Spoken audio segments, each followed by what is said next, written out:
And now,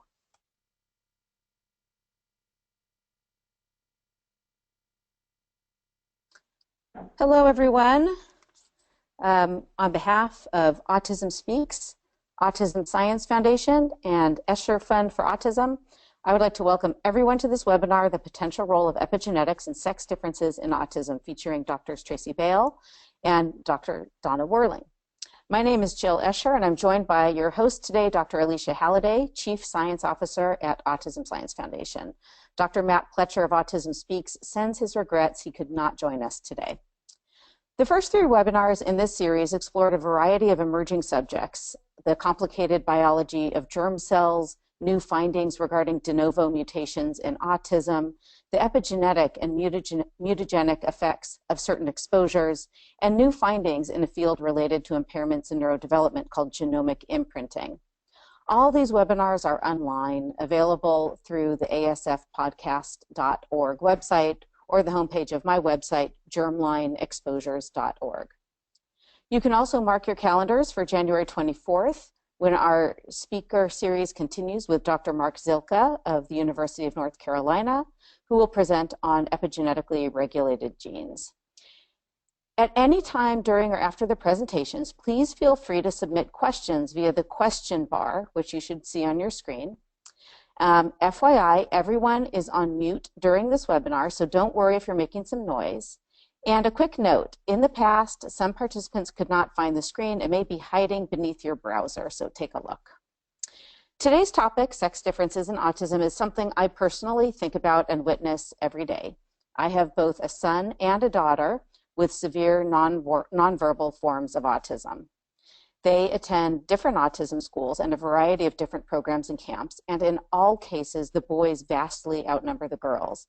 In fact, for years, my daughter Sophie was the sole girl in her autism class of about 8 to 10 boys. And as someone who supports research in the realm of epigenetics, I wonder about the various molecular mechanisms that may be at play in this phenotypic phenomenon. With that, I will now turn it over to Dr. Alicia Halliday. Hi, everyone. I just wanted to introduce our two amazing speakers so we can get to it. So thank you again to Dr. Tracey Bale and Dr. Donna Worling for joining us today. They're both huge gets for this webinar series. Dr. Bale is the professor of neuroscience, the Department of Biomedical Sciences in the School of Veterinary Medicine, and also in the Department of Psychiatry at the School of Medicine at the University of Pennsylvania. She's co-director of the Penn Center for the Study of Sex and Gender and Behavioral Health, which is funded by NIMH and ORWH. She serves on many internal and external advisory committees, panels, boards, and is a reviewing editor at the Journal of Neuroscience and serves as chair of a CSR study section.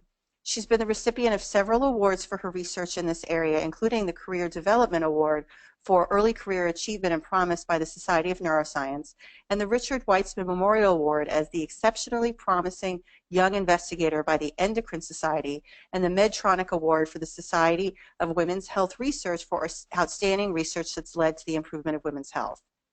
Her lab's been developing and testing different transgenic lines of mice, which means they have different genetic mutations, to examine genetic, epigenetic, and environmental effects on offspring who've experienced early prenatal stress.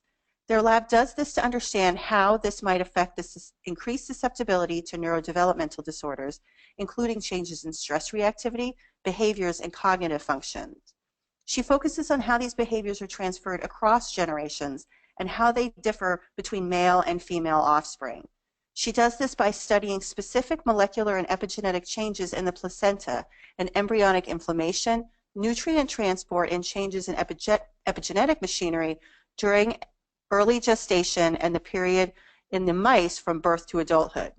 She received her PhD in pharmacology and neurobiology from the University of Washington, and recently she published an article called Sex is a Biological Variable: Who, What, When, and How. This is really the guidebook on how and why sex should be incorporated into biological analyses, because even in autism, with the male bias of 4:1, which Dr. Worling will talk about, sometimes the sex difference is not studied. So thank you so much, Dr. Bale. And a special thanks goes out to her because she's taking time out of a busy meeting schedule at the Society of Neuroscience in California to join us today. But Before we jump into Dr. Bale's presentation, based on the comments on Facebook and comments and feedback to us, it became clear that some people in the audience were not aware of the sex difference in the diagnosis between males and females. So Donna Whirling, a researcher at UCSF who is funded by the Autism Science Foundation to study sex differences from a genetic level, has agreed to give a short introduction on the topic just to give some information about why this topic of sex differences is so important in autism. Dr. Whirling is currently a postdoctoral fellow working jointly with Dr. Stephan Sanders and Matt State in the Department of Psychiatry at UCSF. She previously completed her PhD in neuroscience with Dr. Dan Geschwin at UCLA.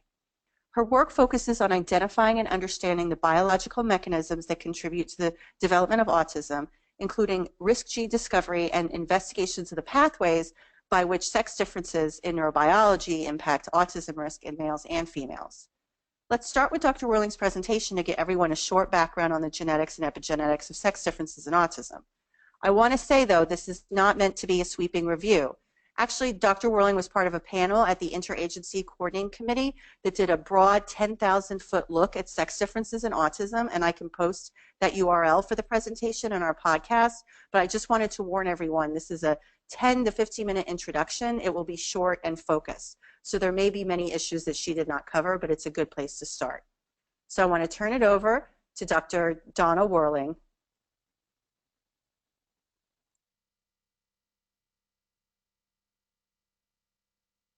All right, can you see my slide? I can, it's Alicia, I can see them. Great, okay. Let's make them bigger. Okay, great. So thank you very much for that introduction, Alicia. I'm happy to be here and presenting today. And of course, like we all know, going back, hold on. All right. The main presentation today is obviously from Dr. Tracey Bale, and the goal of this introduction, of course, is to go over some background information about the relationship between sex and the presentation of autism symptoms and traits and genetic risk for autism, or at least what we know about these things currently. So the first main point here is that autism prevalence is sex biased. So approximately 4 times as many males as females have a diagnosis of autism spectrum disorder. And this male bias has been consistent over time and across countries, across different variations of diagnostic criteria. So if you look at the plot I'm showing here on the right, this is a summary of a number of epidemiological studies performed in different countries at different times. And the plot is showing you the male to female ratio, so the ratio of the number of males identified with autism diagnoses to the number of females. And this vertical line here marks a ratio of 1, which would be an equivalent number of males and females. And you can see that every one of these points is to the right of this line, meaning that every single one of these epidemiological studies found a greater number of males with autism diagnoses than females. This is a very consistent, very striking feature of autism spectrum disorders.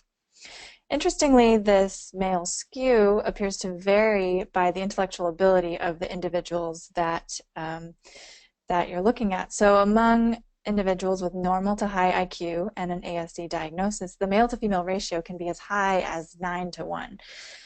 Meaning that there are, for individuals in this range of IQ and cognitive ability, there are a greater number of males identified, an even greater number of males identified with ASD diagnoses.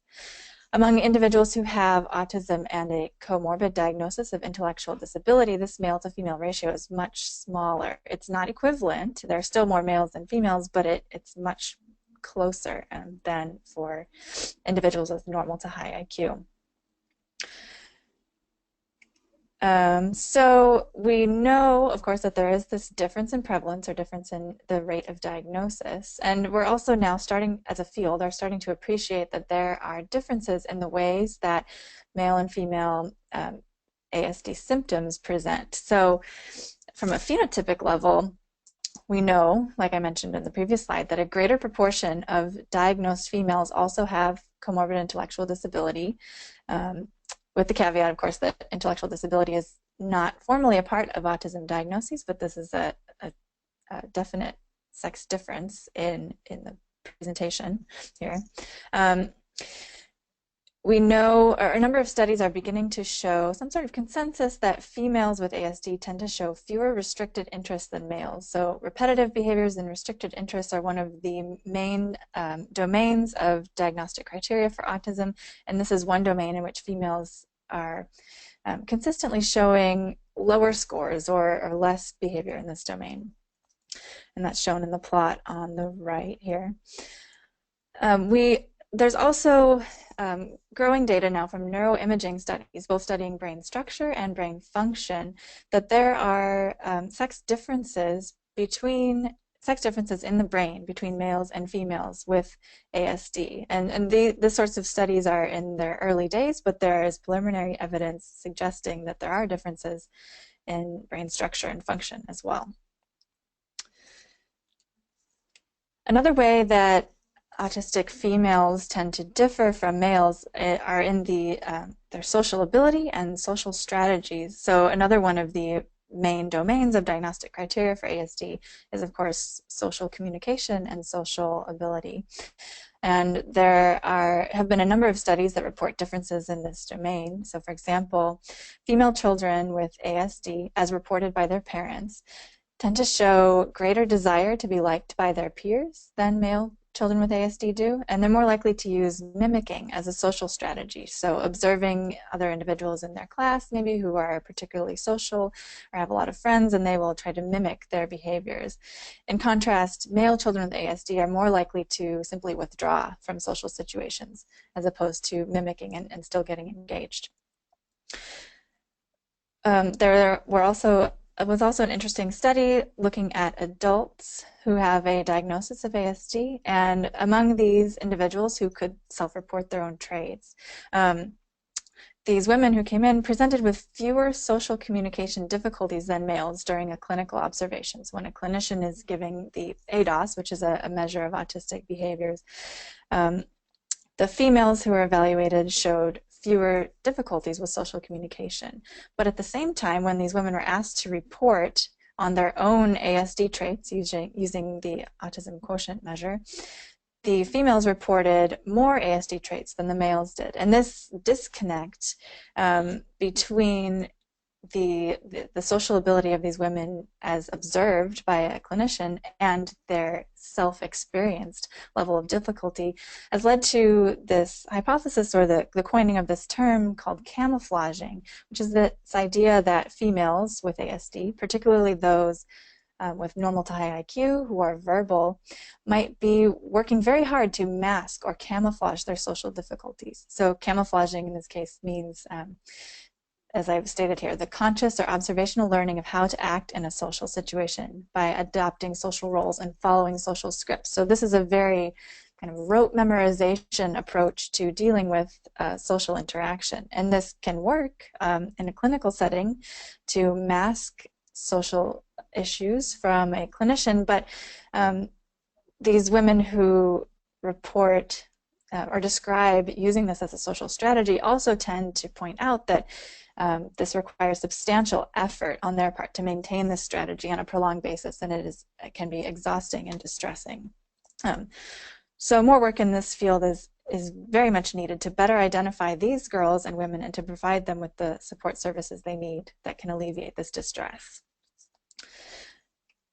So I'll do a brief halfway point summary to recap. We know that males and females are diagnosed with ASD at different rates.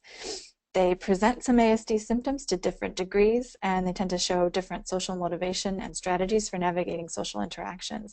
So the next question is, why does this happen? Why do males and females differ in these ways, and what is responsible for these differences? And this female protective effect model that I'm now showing you is one possible framework that we use for thinking about the difference in ASD risk or the difference in ASD presentation in males and females.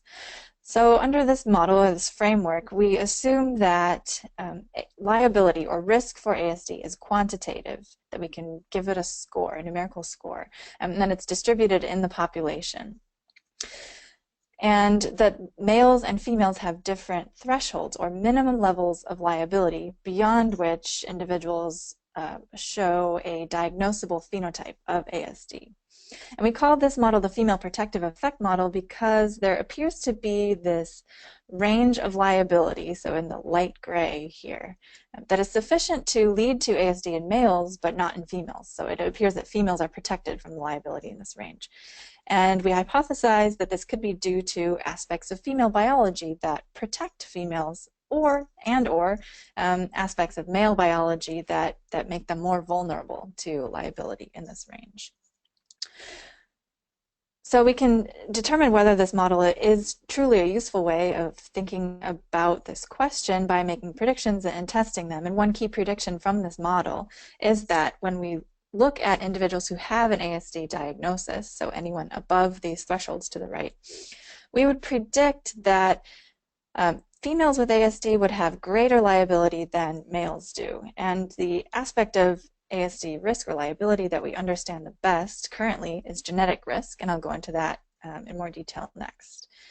So we assume that, make the prediction that females with ASD have greater genetic risk than males do. All right, so this slide I'll give you a very brief background on the strategies that have been used so far to find genetic loci that contribute to risk for ASD, and then we'll go back to the prediction from the female protective effect model. But we know from early twin studies and sibling studies that genetics contribute to risk for autism. So identical twins are more likely to be concordant for ASD than non-identical twins, and the siblings of autistic individuals have an elevated risk for ASD themselves. Now, historically, the most common strategies for finding risk genes in autism and in any disorder has been to look for genetic variants that are inherited from mom and dad and that are common in the population.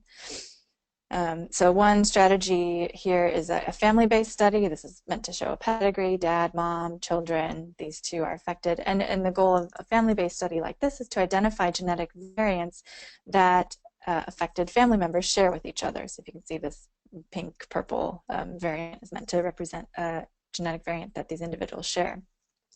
Another approach is a case control study where we look at very large sample sizes, tens of thousands of individuals who have ASD or who do not have ASD, and we look for common genetic variants that occur more frequently in cases. So that's illustrated by the purple circles here.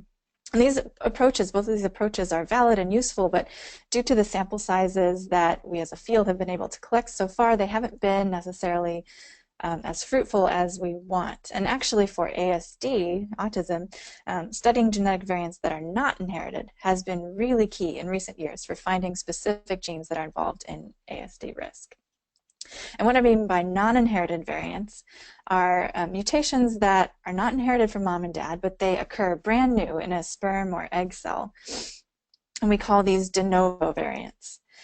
So because these de novo variants are brand new, natural selection has not had a chance to act on them yet, and so they're more likely to have harmful consequences than variants that are passed down through generations.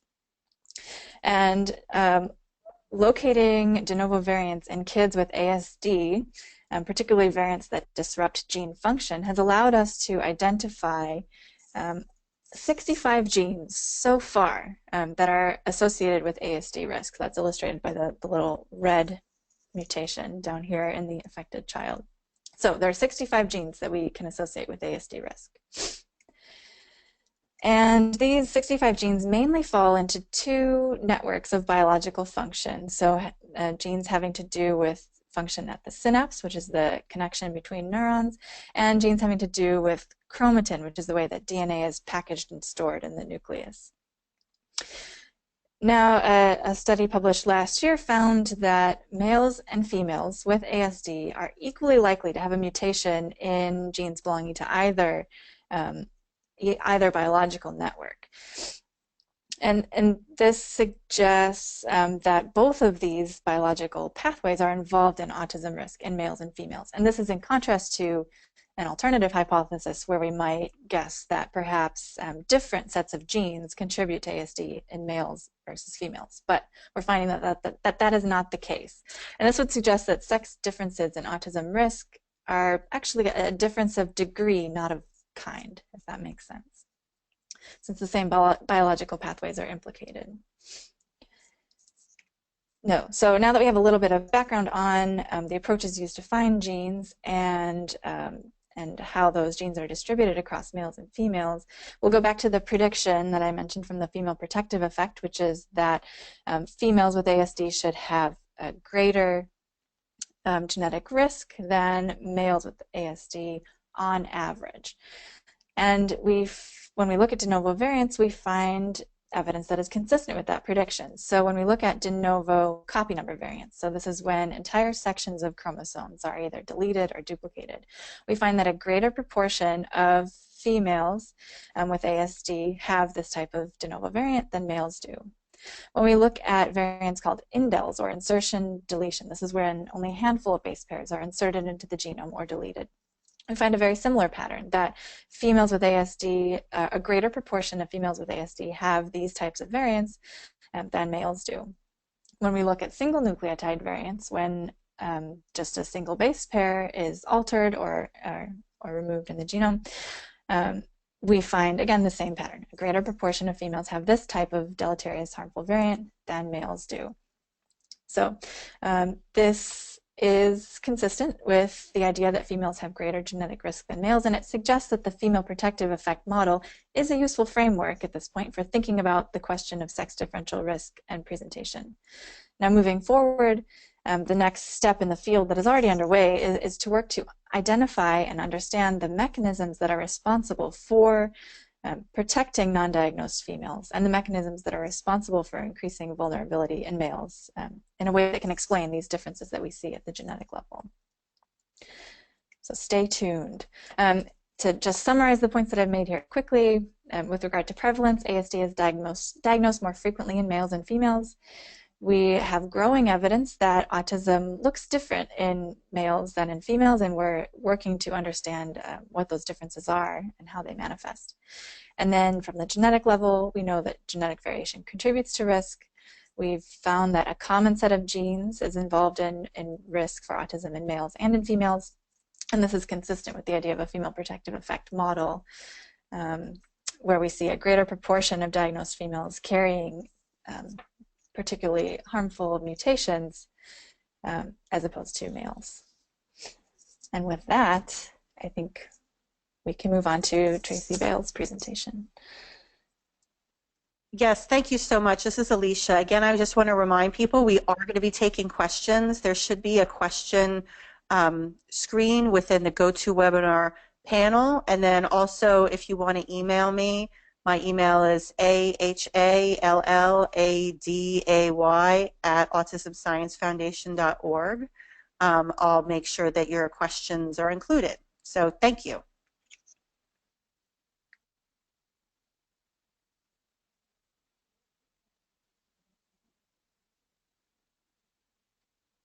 Okay, so this is Traci Bail, and I want to thank Jill and Alicia for the invitation to present this webinar and discuss some of the research that's ongoing in the field and in my lab, specifically targeted toward understanding the prenatal environment and how it contributes to sex differences in autism, or specifically, or more generally, I should say, in my lab, we think about neurodevelopmental disorders in general. And that there is I know that Dr. William presented specifically the statistics for autism, but if you look at the broader landscape of neurodevelopmental disease risk, there is an overarching bias toward males being at much greater risk for most of those disorders, whether it's disease presentation, onset, severity, et cetera. So trying to understand the landscape and the mechanisms will help us to design, I think, better therapies and preventions for those disorders. Okay. So my slides are not advancing. Okay, let's do this. Okay, so I know that Dr. William presented the statistics for the male bias in autism, but as I said, we're interested in understanding the periods of brain development of vulnerability that lend itself toward sex differences. And so it's really important first to understand how the brain develops and the sex differences that occur just naturally and that are important for men and women throughout life. And if you look epidemiologically, there are great cohorts that have been studied extensively over time. This is just an example from studies on the Dutch hunger winter. You can also look at data from the Swedish famine. There's many different studies now that look at different Chinese famines as well. So these are basically experiences and exposures that have occurred over history that individuals, epidemiologists, and scientists in general have studied these individuals over multiple generations to try and understand the periods of life of greater risk and the exposures that happen to increase disease and or health outcomes. And that's really important also to understand. We tend to think of in understanding mechanisms for neurodevelopmental or autism disorders and the male bias as being the increased risk for males. But I think it's essentially and very important scientifically to also examine it from the other spectrum, which is the female resilience, because understanding both can help us to understand the disease risk factors involved. So the Dutch hunger winter was a period at the end of World War II. It was the winter of 1944, 1945, getting towards the end of the war, when the Germans imposed an extensive food embargo on Western Holland. And this occurred during a period of time. It was winter, there was not access to calories for most of the people in that area. So they were limited somewhere between 400 and 800 calories per day. That's the equivalent of basically a mocha frappuccino from Starbucks being your entire daily intake. And this included, of course, pregnant women. So epidemiologists and scientists have used these cohorts to examine health risk and longevity, disease, and so they've really extensively mined these first generation individuals. So if mom was pregnant, understanding the disease risk for that first generation offspring. But as Dr. William pointed out, there's different periods of life of which environmental exposures and genetic risk can intersect. And so the germ cells, and this is really important to think about, the germ cells of those babies were also exposed in utero, giving rise to risk or resilience for then that next generation as well. And so epidemiologists have studied these Dutch hunger winter cohorts of individuals, and there's such things as through 3 generations now, looking at birth weights and longevity. There's some really impressive data that has examined health resilience as well, that caloric restriction having some beneficial effects as well as risk, depending on what outcomes you're looking at. And no doubt, as Dr. Willing highlighted, so important to think about your genetic background as well. So the National Institute of Mental Health has really promoted the idea for understanding neuropsychiatric and neurodevelopmental disorders as being the intersection of developmental windows in your life by your genetic background, by your environmental exposures, and those sort of present as your overall health and disease risk. So they've studied in these cohorts things like cardiovascular disease, longevity, and they have nicely specified them, examining the pregnant women, as when this specific food embargo occurred, was it first, second, or third trimester? And that's really given a lot of evidence toward which periods of development is also of greater risk. And so they've examined things like the reduction in cognitive function across multiple generations, increased risk for neurodevelopmental disorders such as schizophrenia. And more recently, individuals have actually looked at these multiple generations, especially into the 3rd generation, because we can be more assured then that these are changes in what we know as epigenetics. So these are changes in how genes will ultimately be expressed in different cells of your body that are not changes in the DNA code, per what Dr. Worling was talking about, but more biochemical marks on the DNA, and those can be inherited as well. And so individuals have now gone pretty far down in the weeds of examining what those changes might be by taking blood samples from these cohorts and looking at things such as insulin-like growth factor 2 and how the different methylation, which is again a biochemical mark on the DNA, have been passed on. And so these studies have really just begun to examine the generational effects of how environmental exposures, and no doubt the German-imposed food embargo that occurred during the end of World War II was also an extremely stressful period. And so I'll be talking a lot more about stress specifically. But there's obviously in our world many different experiences and exposures, from pharmaceutical exposures, stress experience, and dietary challenges, immune interactions. So there's many different ways in which the developing germ cells and fetus can be exposed environmentally that might be important for understanding disease risk. And I think that's one of the reasons that understanding disease is so complicated when it comes to the brain. So I wanted to highlight a little bit, and I think Dr. Worling touched on this, because we're going to be talking today about sex differences, that it's important to think about what we know about sex differences across the lifespan. So I work with a psychiatrist, Neil Epperson, at the University of Pennsylvania, and we've put together several reviews. This is actually a figure from one of those reviews that's talked a lot about when different neuropsychiatric and neurodevelopmental disorders seem to be both programmed and manifest, and that can tell us a lot when understanding sex differences about the vulnerability of the brain. And so you can see on the bottom there in the blue boxes are the different stages of life. We actually start off with early life, which can actually be prenatal or early postnatal. But I want to highlight that more recent studies have actually also identified sort of the preconceptual stage, meaning mom or dad's life experiences to different environmental exposures can alter their germ cells that can then alter, of course, their offspring outcomes.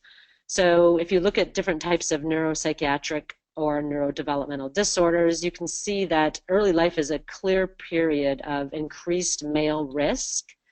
And if you speak with a neonatologist, a NICU nurse, any pediatrician, they will highlight the fact that they will see a lot more boys in the NICU, that boys will stay longer in the NICU after birth. Girls, there's a saying that they have that girls go home before boys. So there seems to be something specific about that in utero time period of brain development that makes boys more at risk. And I'll talk some about our research that's examining that. If you then flash forward to the complex period of adolescence, and adolescence is very complicated in terms of how the brain is maturing, the plasticity of the brain. There's so many differences that are occurring between males and females, in large part because it's intersecting at a period of time in which gonadal hormones can produce dramatic changes in brain function. So males begin to produce large amounts of testosterone, and that's interacting with the brain. And again, there's a period of early brain development, I think Dr. Worling touched on this, where sex differences in the brain really do begin very early in life. And this is a natural process by which the brain itself, due to exposure in utero, and this is true for all mammals, that the male testes begin to produce testosterone in utero, and those testes and that testosterone exposure are very important for programming virtually all cells in the male to be responsive later in life to what will become adolescent hormones. And so that testosterone produces hosts of functions in cells, including and especially in the developing brain.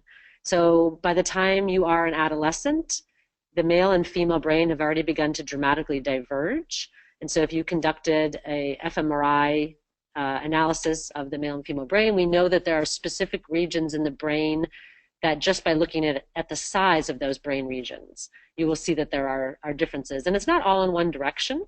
There are some regions of the brain that are larger in a male and some regions that are larger in a female. And those are in large part shaped in utero. And they're very important, not because it's not a binary, it's not a yes or a no or a one or the other. It's actually a continuum. And that has to do with the combination of both that in utero hormonal exposure that happens for males, as well as the intersection later in life during adolescence with what we call activational hormones produced during puberty. And so the intersection there is critical for having been programmed appropriately during in utero time and intersecting appropriately during adolescence. So with that, I want to highlight that it's quite easy, I think, to conceive of how the environment could disrupt those processes, resulting in inappropriate actions, either because of timing, amount, or activational points in life. So we've highlighted on this figure, for instance, that's schizophrenia, which doesn't have a real dramatic overall sex bias in lifetime, but if you actually sort out schizophrenia when the presentation and symptoms I think as Dr. Werlein highlighted for autism as well, that schizophrenia as another neurodevelopmental disorder has an absolute dramatic increase in male presentation during that late adolescence, early adulthood, where for women actually, there's a blip of increased risk for schizophrenia kind of in the perimenopausal time period. So this is really important that as scientists, we think broadly about these lifespan, both for presentation and risk of disease, but also our germ cells and what they're being exposed to and what that might mean, thinking of autism, again, in that increased risk for males over females. So I just want to highlight quick, because I'll be talking a lot about stress today and thinking about the environment. So the environmental exposures, as I've said, can be many different things. It could be pharmaceutical exposures, it can be stress, which I'll be talking about, it can be dietary challenges such as low protein in a pregnant woman's diet, or high fat. Our current obesity epidemic is also an issue for exposures both prenatally and over the lifespan, as well as maternal immune activation. So there's lots of evidence, again, for autism risk if mom has had a viral infection of some kind. So my lab focuses a lot on understanding stress. And what I want to highlight, just for an overall comprehension, because I know we have a wide array in the audience of scientists and non-scientists, that when we think about stress in our environment, stress is a very important, the ability for our brain to perceive stress in the environment and appropriately respond is essential. And so many of you who may have children with autism or a neurodevelopmental disorder will note that even when your children are doing really well, if you place them in an environment they're not familiar with or somehow stress their schedule, you will see possibly a presentation of more dramatic symptoms, et cetera. And so the appropriate response to stress, or how the dysregulated brain may be programmed developmentally, I think is an important aspect, certainly for autism, but across most neurodevelopmental disorders. And the reason I'm highlighting this is because I'll be talking about a lot of the research that I do in my lab and that occurs in the field, and a lot of it is using rodent models, so mouse and rat models. And I want to emphasize the reason we do that, I will talk about later, but it has a lot to do with the fact we can manipulate many aspects of the mouse genome to understand the role of genes, as was highlighted by Alicia, that we do in the lab called transgenics, and I'll show you a little slide of that. But it's also important when understanding stress circuitry, how the brain perceives stress, and the real neurobiology behind how we respond to stress is actually very similar between rats, mice, and humans. So that helps to translate what we study in the lab to how important it might be for understanding disease, because we can look at the different periods of the brain and how it develops and sex differences, and putting all that together, we can hopefully translate to understand risk for humans. So I'm going to be talking about maternal experiences today. My lab also does paternal, meaning dad's life experiences as well, and how important that is. And the epigenetic or biochemical changes that occur in the male's germ cells are very important as well. But for time's sake, we're just going to stick with mom's experiences today. So as I said earlier, it's really important to understand and appreciate that during pregnancy and even preconceptionally, so before mom is pregnant, that things in the environment intersect a large part, as Dr. Werlein pointed out, with the genetics. So you may have a genetic background, or the baby will have a genetic background, inheritance of different polymorphisms in genes that make them either more at risk or more resilient. And then you add on top of that genetic risk the environment, and it's really that part that we think is the greatest risk for presentation, right? This is not a guarantee if you're exposed to a virus that your child will have a disease, but rather an increase or decrease in risk. And so I've just highlighted here some different aspects of maternal experiences, such as maternal depression or stress exposure during pregnancy, maternal obesity or dietary challenges, as well as maternal infection. And there are groups all around the country who are studying these different experiences of mom and how they may impart those effects on the developing offspring, the sex specificity of that, as well as the developmental windows, meaning first, second, or third trimester, as you would think about that in development. So it's also really important to keep in mind that, again, one of the reasons that we use animal models besides the transgenics is because we can learn a lot about in utero exposures, because of course rodents have litters, meaning there can be anywhere from 8 to 10 babies developing in a female, and thereby we have males and females in the exact same in utero environment. And so when there's different outcomes in those offspring following an exposure, we can then learn a lot about the sex differences in the developing brain. So this just brings us back to the point of what we think of in my lab as the battle of the sexes, and understanding the different periods of brain development that may impart a sex bias, such as in autism, where it's anywhere from 4 to 5 to 1 of boys to girls, and why that is. So thinking about conversations with my clinician friends who see this increased risk neonatally and primarily prenatally for males. So if mom is exposed, in the case of a rodent, to an environmental challenge such as stress, why is it that you would see an outcome in males that you would not see in females? And that's what I'm going to talk about today.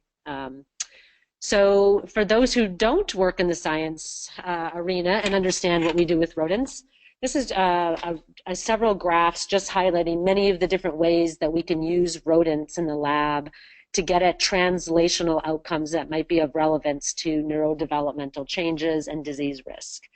So this is just showing you an overview of, we can look at physiological outcomes that are similar between rodents and humans, such as changes in birth weight, changes in trajectory of growth, because we know in many neurodevelopmental disorders that there are periods of time where there's an intersection with the gut and how the gut responds to diet as well.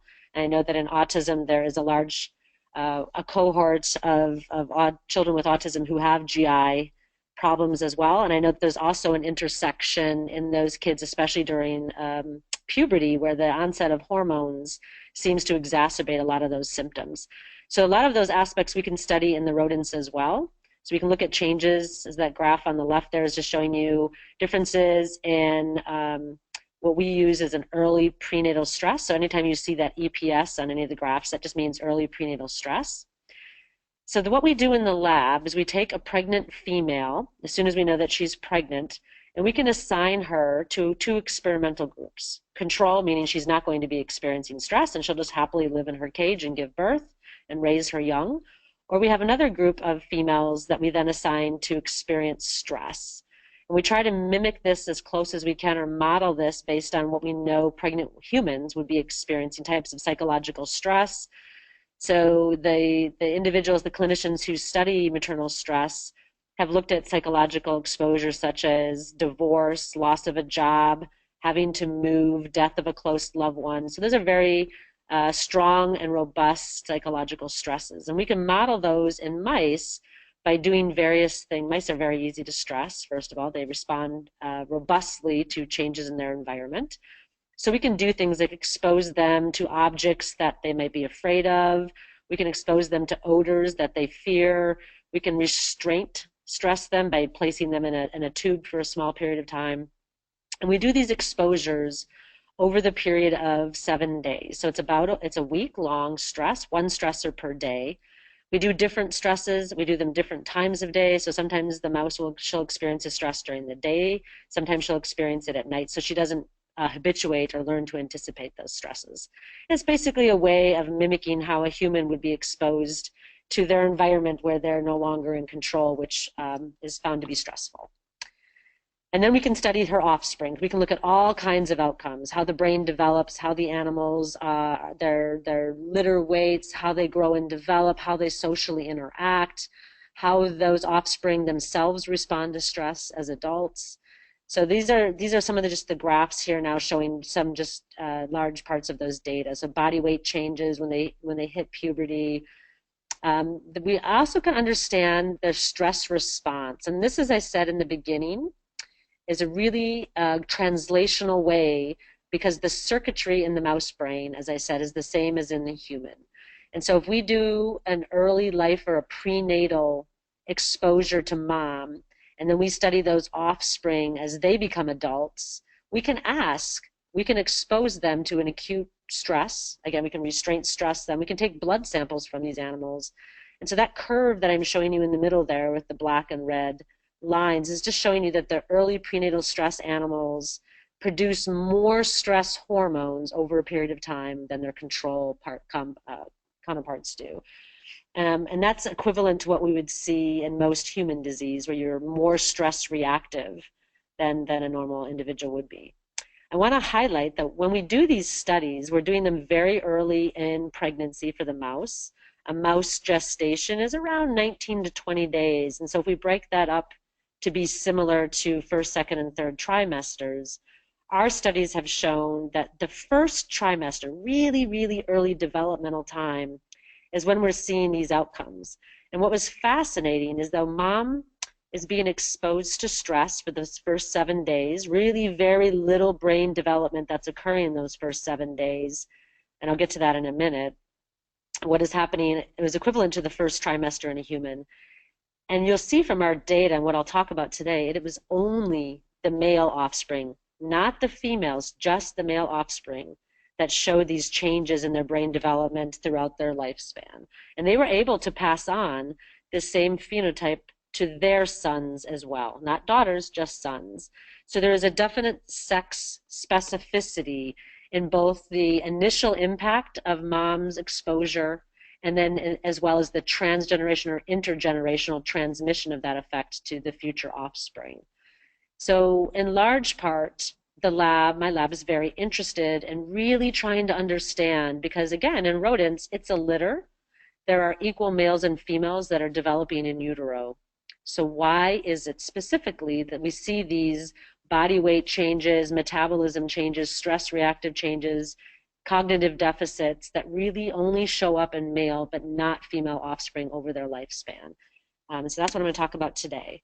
So I know that Dr. Whirling spoke at length about the genetics and demonstrating that there are specific polymorphisms that suggest that female presentation of autism or a neurodevelopmental disorder is more likely to involve these SNPs or these changes in the genetic code. What we think are hypothesized based on the timing, and this has also been demonstrated in several different studies examining human neurodevelopmental risk in this really early first trimester period. So when we begin to think about what is occurring during early development, if it's not a direct impact of stress on the brain, what could stress be doing and how could it be sex specific? So this schematic here is from a review that I wrote last year thinking about this insult. In this case, this is showing you we would be using stress, but it could be maternal stress or diet or immune infection, etc. And thinking about what the tissues in development are that are sex specific and how those could impart different risk. One of the tissues that we think a lot about is the placenta. So what this schematic is demonstrating here is that here is the placenta. It is developing very early, in fact, much earlier than the brain is developing. The placenta itself develops out of the blastocyst. So you have fertilization that occurs, and the egg determines the sex because it's contributing the X or the Y. So you have a male or a female fetus that is then developing. That initial blastocyst, right, you have 2-cell, 4-cell, 8-cell. Once you get to the blastocyst stage, you have a specification of a cell type called the trophectoderm. And that trophectoderm will ultimately become the trophoblast cells of what's known as the placenta. What that means is that the placenta, because it develops out of the embryo itself, is itself sex specific, meaning if it is a male embryo, it is a male placenta. If it's a female embryo, it's obviously a female placenta. There is a portion of the placenta called the maternal decidua, and that is actually the cells of mom's uterus that interact with the placenta. But what we're talking about for the most part are those cells of the placenta that are arising from the developing embryo. Also shown here in the schematic is just to remind you that while these cells of the embryo and placenta are directly being exposed to mom's environment, so are those germ cells here present in the developing embryo. And there's a chance for the environment to also reprogram those cells, which would give rise then to a second generation that, again, could be increased risk or resilience in disease. Okay, so this is just a schematic to remind you of some of the data that we're discussing today as it relates to the increased risk or sex differences in neurodevelopment. The red bar at the top is demonstrating the period in which my lab does what's called maternal stress, or the early prenatal stress model. Down below is just showing you in the rodent the course of gestation that is going from early embryonic development, shown here is that blastocyst I mentioned, all the way through where you have a more complete placenta and a developing embryo. And this is just to highlight for you again the period of time in which my lab is doing this maternal stress model, or the early prenatal stress, is occurring at a time where there's really no early brain development occurring.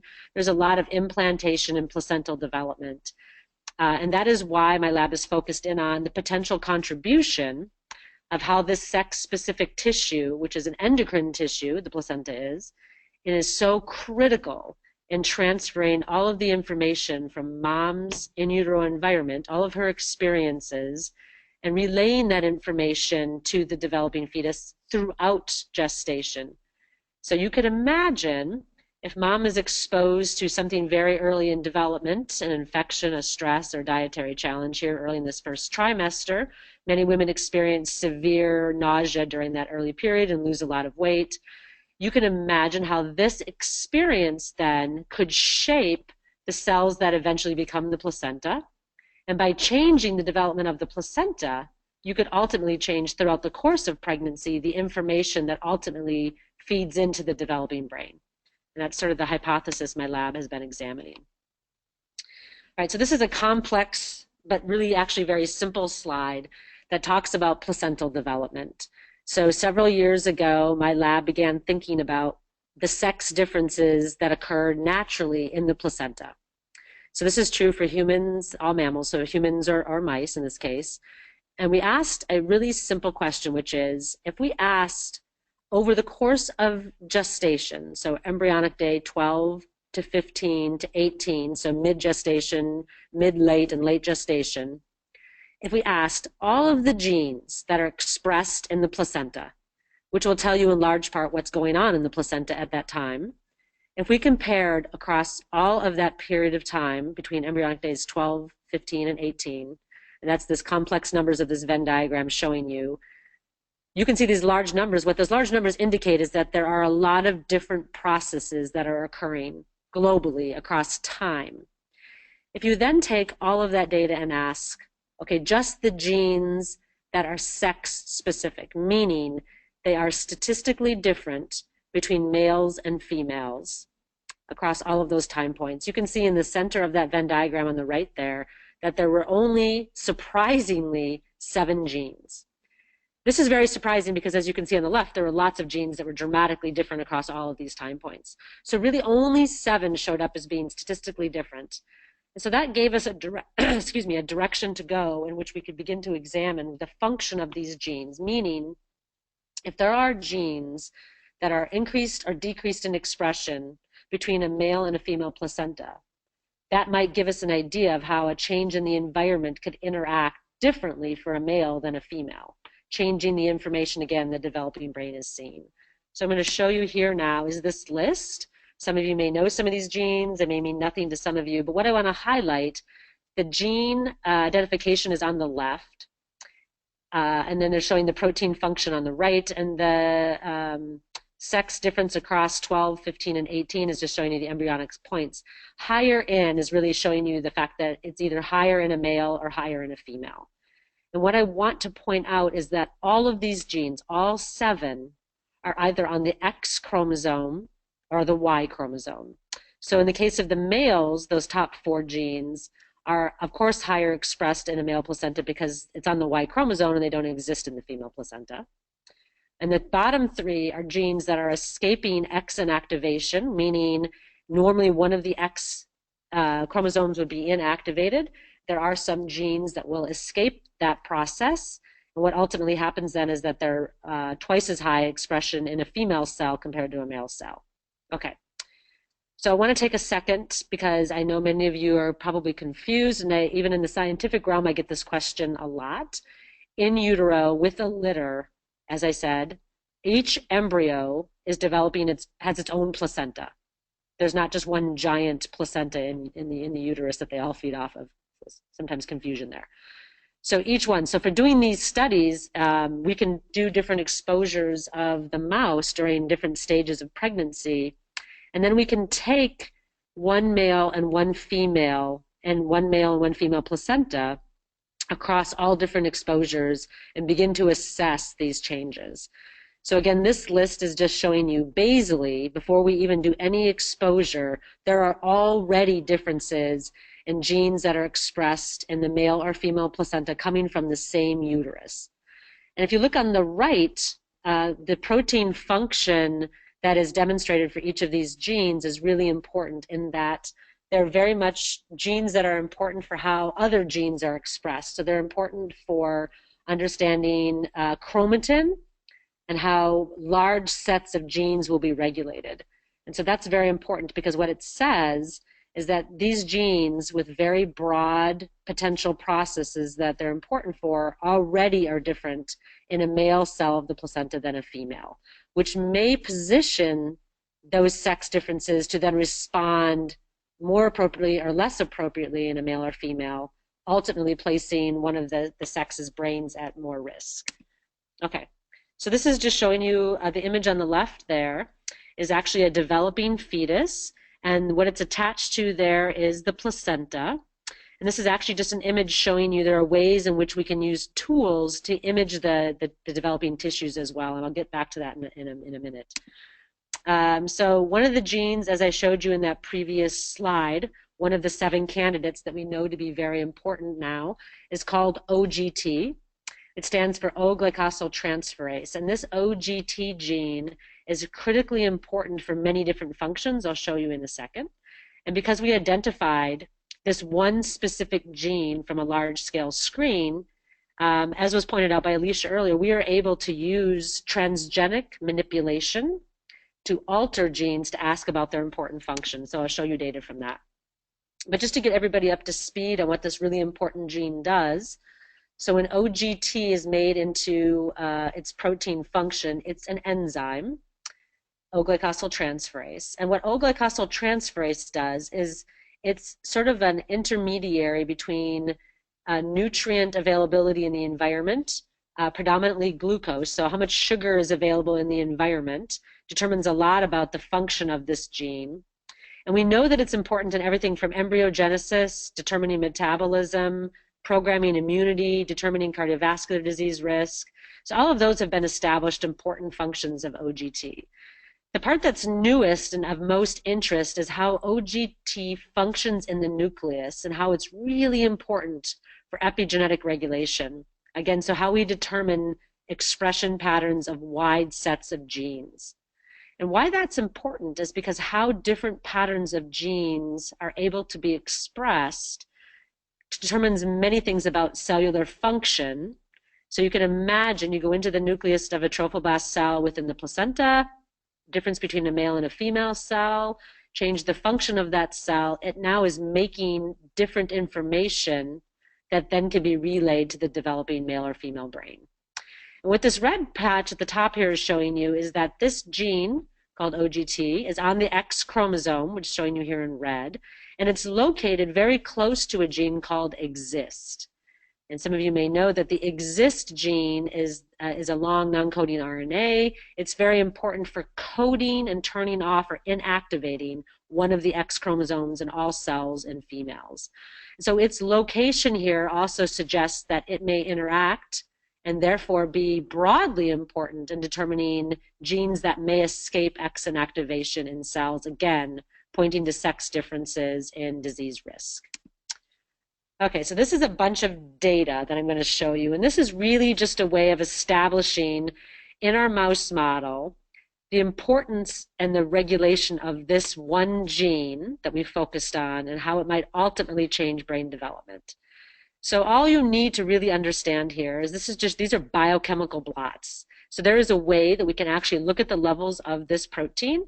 This is showing you F is a female, M is a male. These are placental tissues. And it's just showing you exactly what we expect, that the levels, because it's an X-linked gene and escaping X inactivation, the levels of this gene and protein are twice as high in a female placenta as they are in a male.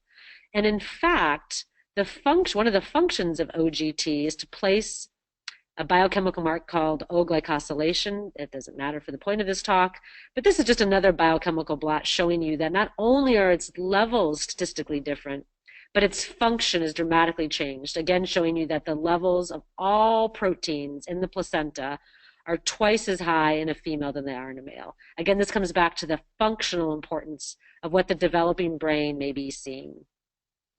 So what's our current model, and why do we think this is important? What I'm showing you on the right is actual data that supports our hypothesis. C is a control non-stressed pregnancy. Then again, we have the early prenatal stress. The two graph bars here on the left are female, the two on the right are male.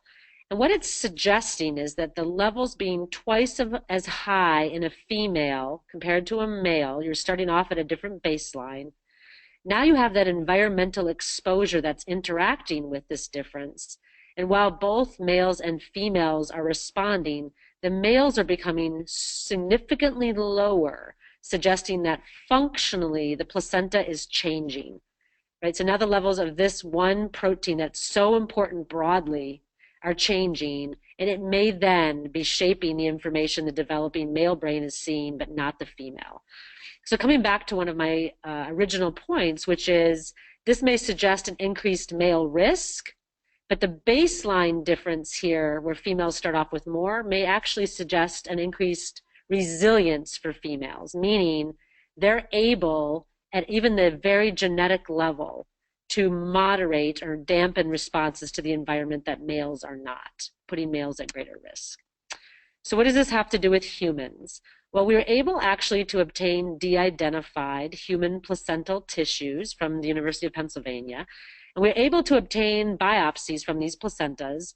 We don't know anything about the course of the pregnancy, but we just wanted to ensure that this gene was important in the human placenta and that it was also X linkage, so X chromosome dosage responsive, meaning you would expect that in a male versus a female placenta of humans, you would again see this difference in the levels of OGT.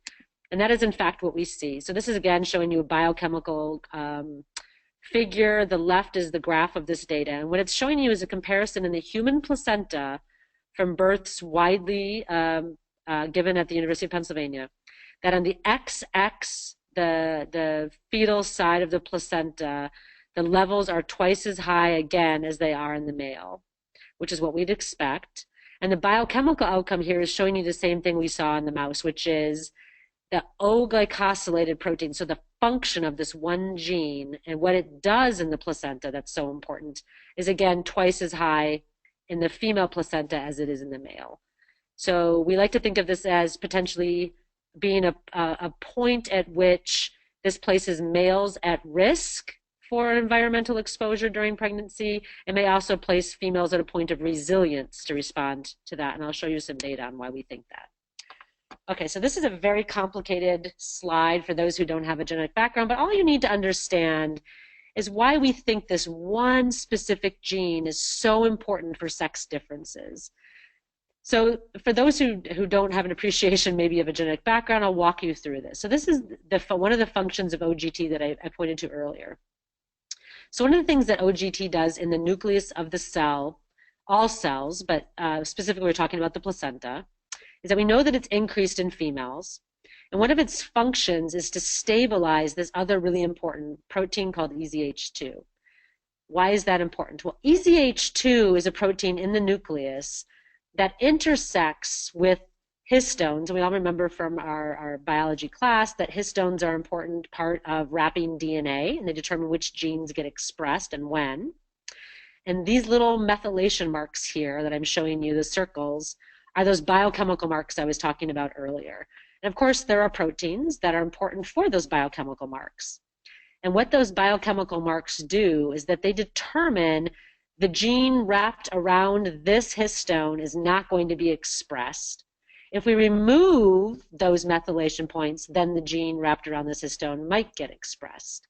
So it's a way in which the cell is able to navigate and regulate genes how and when they're expressed.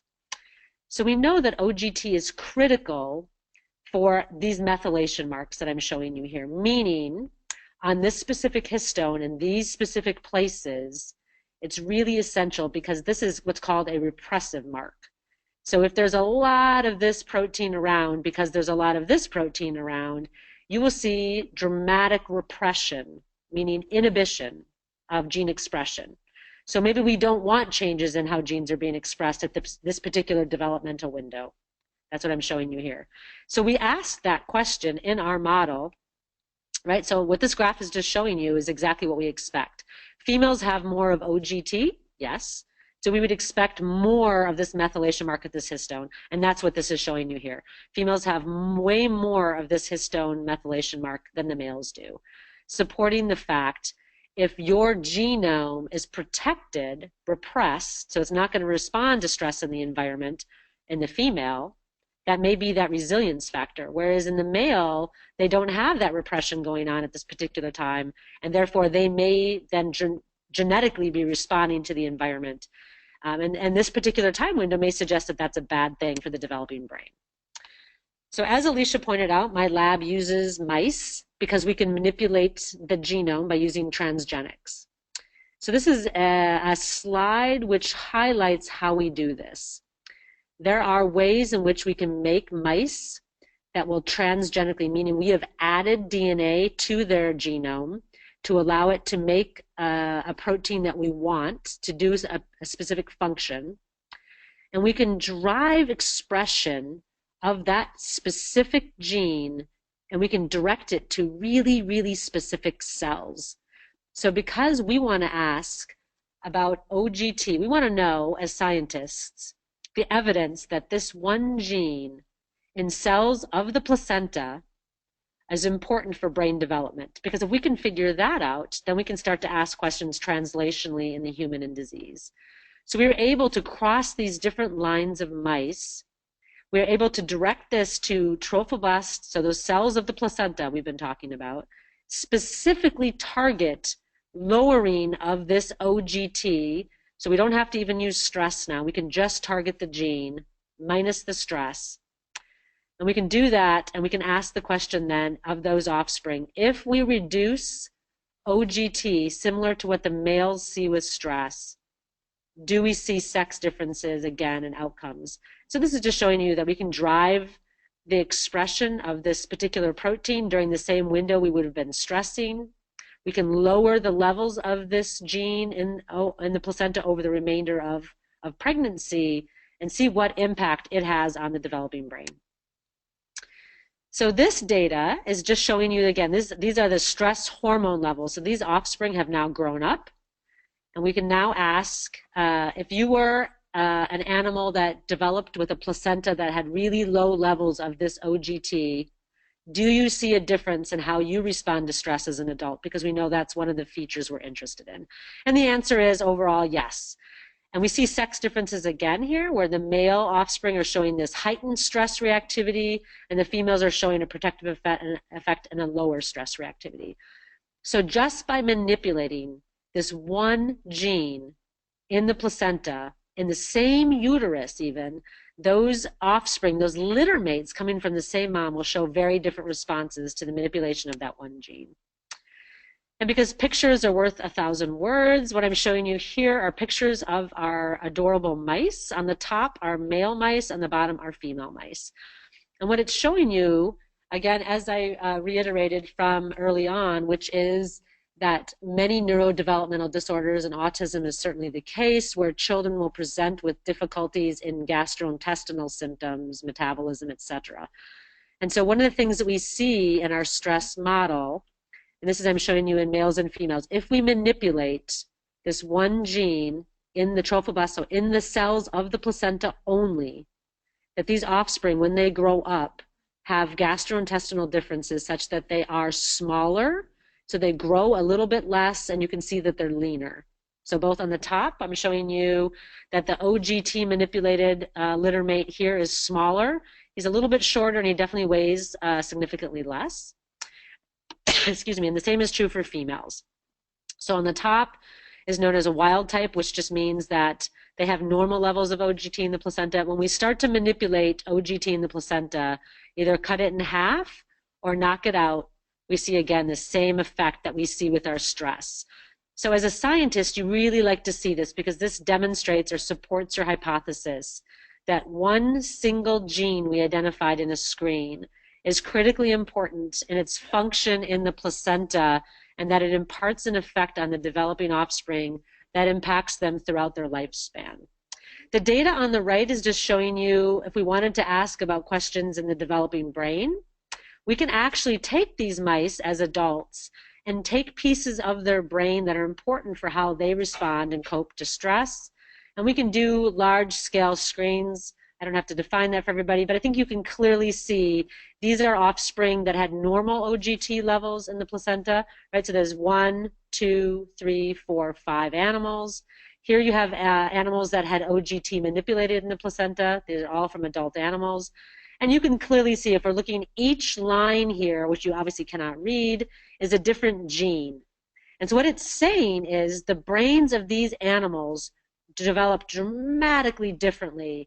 So if a gene is expressed high in these animals, it's low in these, and vice versa here. So this is just a picture to demonstrate the changes in the brain and how important this one gene in the placenta is. I'm only showing you this piece of data because it's been very clear in the literature, epidemiologically as well as in clinical studies, that there is an interesting mitochondrial difference reported in children with autism within the brain in different brain regions. And one of the things that came from, I'm just going to take a second to go back here, which you obviously can't see, but when we look at all of these genes that are different in expression in the brains of these animals, one of the patterns we see is the difference in genes that are important to metabolism and mitochondrial function. So there's a way that we can assess this to ask this question in our animals. And so in fact, we can look at animals that have had the OGT manipulated in their placenta, and we can look at animals similarly that were exposed to prenatal stress. And what these graphs are showing you that when we look at how the mitochondria in their brains reacts in this assay, you can see there's a significant change, meaning over the course of development, because of the information that the developing brain was receiving from the placenta, it is shaping how the energy is utilized within the brain. And that can determine so many important things about brain function, in large part about how the neurons are activated. So we think that's very important. So one of the last things that I want to touch on here in sex differences and the technology that we can use in the lab is a way in which we can understand and appreciate by looking at, it's called RNA sequencing, meaning we can look at all genes that are being expressed at different periods of time in the developing brain. And so what this is showing you here is a late gestation. So this is embryonic day 18.5, so maybe a day or so before these animals were going to be born. So their only exposures have been in utero. This is a part of the brain called the hypothalamus. The hypothalamus is a part of the brain in which how your energy utilization, your growth, your reproduction, your feeding, metabolism, stress are all regulated. It's a very essential part of the brain. It develops very early in brain development, so we think that it's really important in shaping how our stress in mom is producing sex differences in the brain. So what I'm showing you on the left are all the changes in gene expression, right? So just widely in this particular brain region in females. So if you're a female from a non-stressed mom and we're comparing you to a female from a stressed mom, if you are statistically different in all genes expressed at this window before you're born, there'll be a red dot. And what you'll note is that there are a few, there's probably 1, 2, 3, there's a low number of red dots here. What that's saying is there are not a lot of dramatic changes in the female developing brain if mom's been exposed to stress. Okay, so if you now look over at the right, what you're seeing here in the male offspring are a lot of red dots. This is really, really exciting because what this says, if we're comparing a male from a control mom not exposed to stress and comparing his gene expression with a male whose mom was exposed to stress, dramatic differences are being relayed to this developing brain in the males that don't exist in females. And so in the summary, this really just highlights the fact that in utero, different experiences and exposures that happen to mom seem to be relaying information from mom, likely interacting with the developing placenta, and really changing the outcomes and the life span that's going to be present in this for the male that we just don't see in the female. And we think that is in large part because there are these mechanisms in place because of sex chromosome genes that have a resilience sort of built in utero for females that is just not present in males. And so it's placing those male brains in utero at greater risk because they're responding dramatically to that changing environment, which in the case of neurodevelopmental disease may be a bad thing, meaning that the changes are not appropriate for the environment that we live in. So just to round out, back to some more interesting biochemistry, you remember I showed you this schematic earlier. So if we really think that this repressive mark, this really important mark, which is called H3K27 trimethylated, not really important, right? I showed you that we see these big differences in the placentas between a female and a male. And sure enough, if we manipulate, again, this gene, OGT, we do in fact see that we relieve that repressive mark, meaning even in a female now. And so as was pointed out by Dr. Whirling, right, we're really at the forefront now of trying to understand the genetic risk that might be intersecting with environmental risks.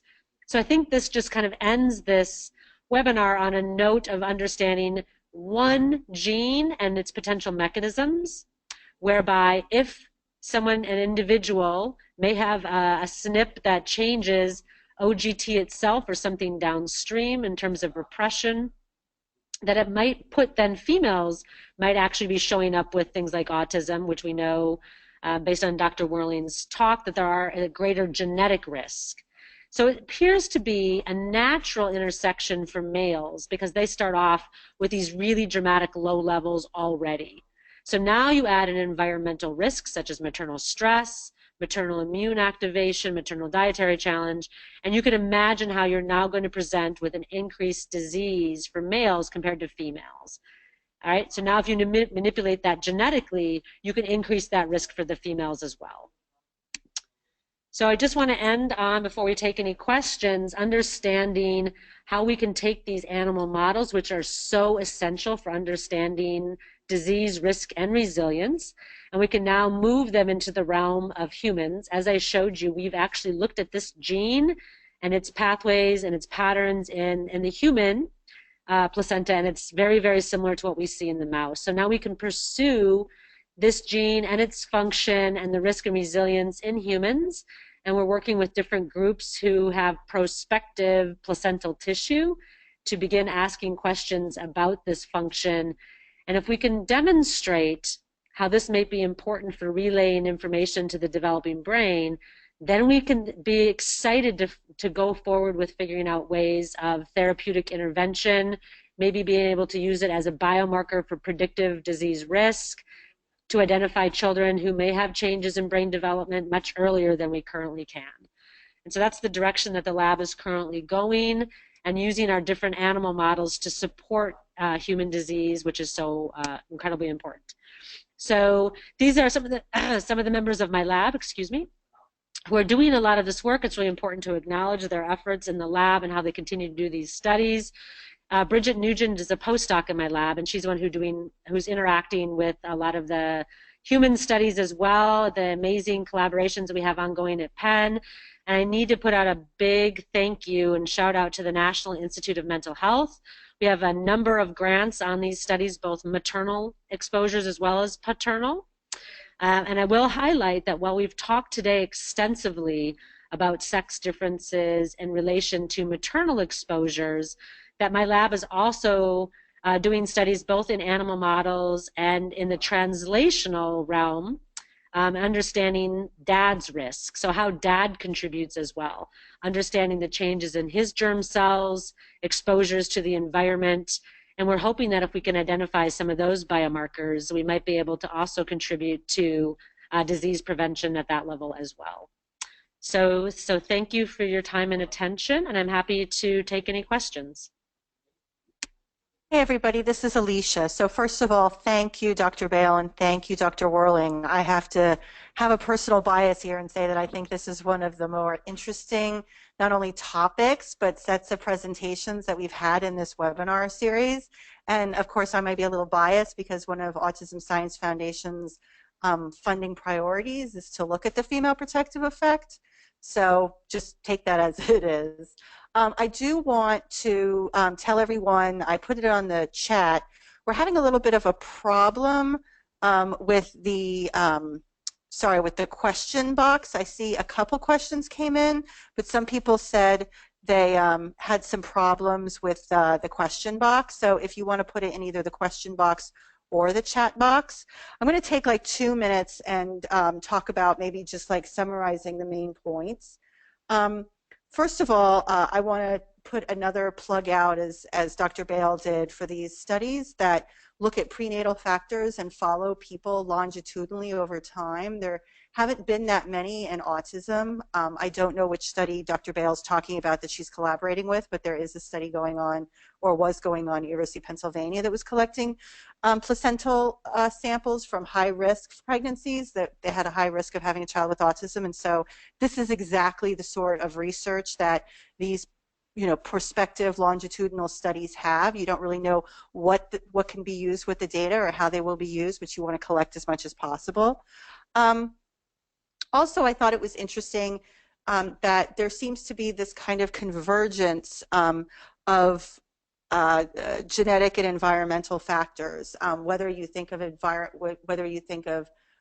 environmental stress as a whole being kind of just like a hole in a mouse as being maybe a conglomeration of different toxic exposures or paternal age or anything that can perturb normal development, I think may encapsulate stress, which means it doesn't seem like it has a whole lot of face validity for families with autism. I think that's the meaning for why that's looked at.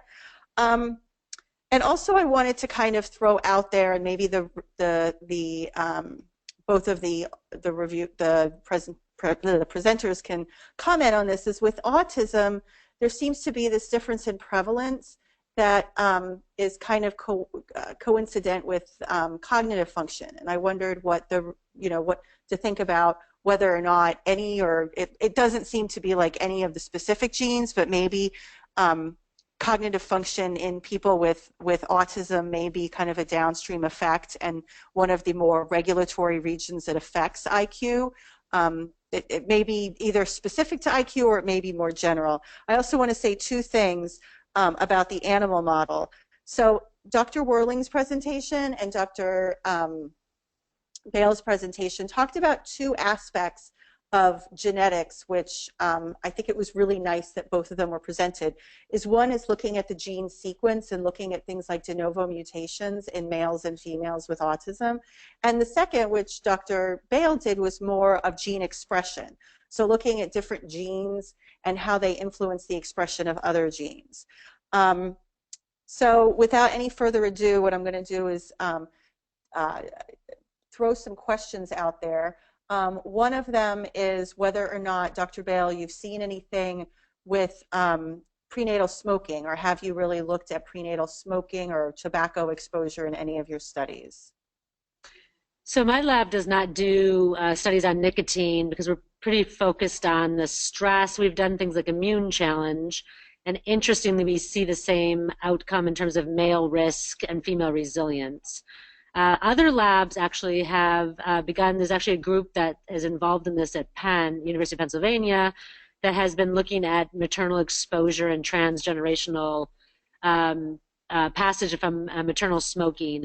And those studies are underway. I'm not sure if they've produced any really mechanistic outcomes yet, but they're definitely being studied. The National Institute of Mental Health, as well as the National Institute of Drug Abuse, have partnered up. And so there are several different programs that are looking at animal models and then trying to translate that into clinical studies as well. So yeah, my lab has not done that. We have another question. Is OGT, and maybe Dr. Whirling knows this, is OGT one of the autism safari risk genes? So the Simons Foundation for Autism Research has looked at the weight of evidence around different risk genes for autism.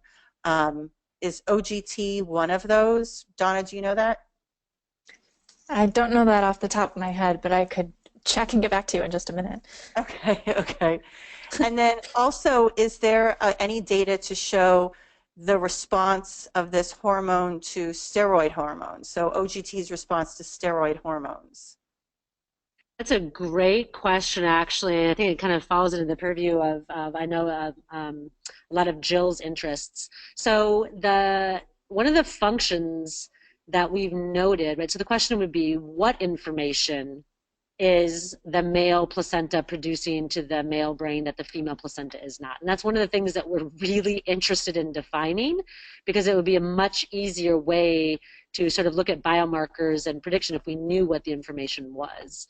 So we've done a lot of metabolomics and proteomics and other screens of these placentas at different stages to try to get at that. What is the different function? And interestingly, one of the things that OGT seems to be changing is the placenta's ability to metabolize and produce different steroid hormones. So in the male placenta, which usually produces an abundance of testosterone, which is a metabolic process that has to occur, OGT seems to be disrupting this pathway. So it seems to be altering testosterone levels in the placenta, which is pretty new evidence. There's a lot of studies that have examined testosterone in amniotic fluid in association with autism and autism-like symptoms, as well as in cord blood and in the baby, I know.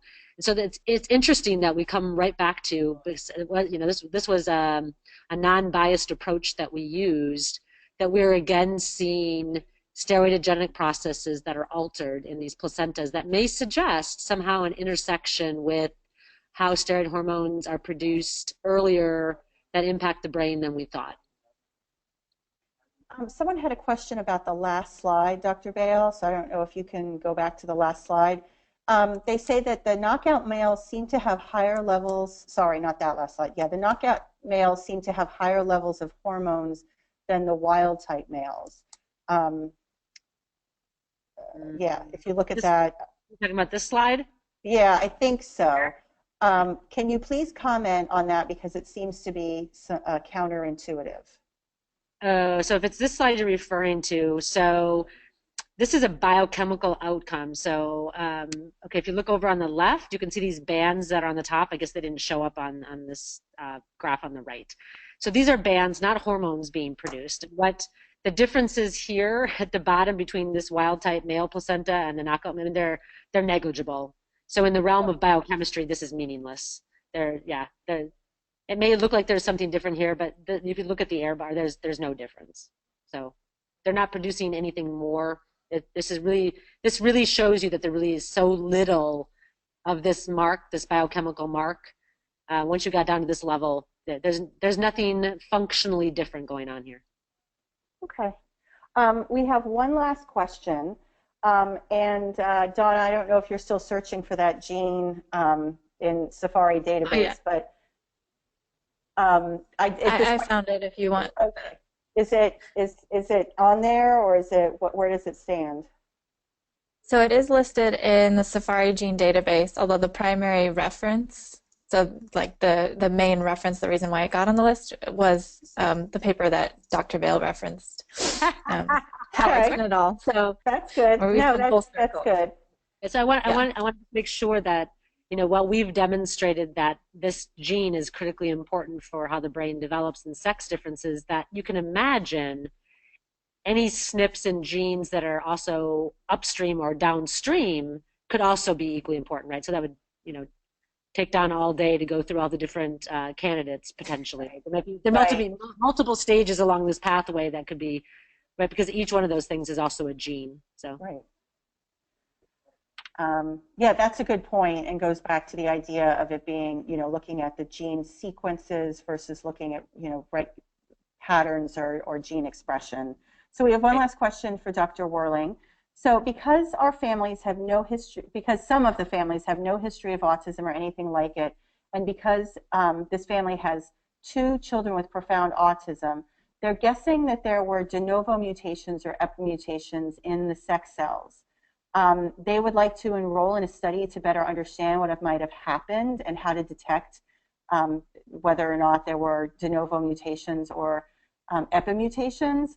Do you have any suggestions about studies that they might want to enroll in that might help yield relevant information? That's I a don't great question. know if Donna has any insight on that. I don't. Um, I know, gosh, just off the top of my head, only one major study that I know of that is really recruiting hard right now is the Safari Spark Hmm. study.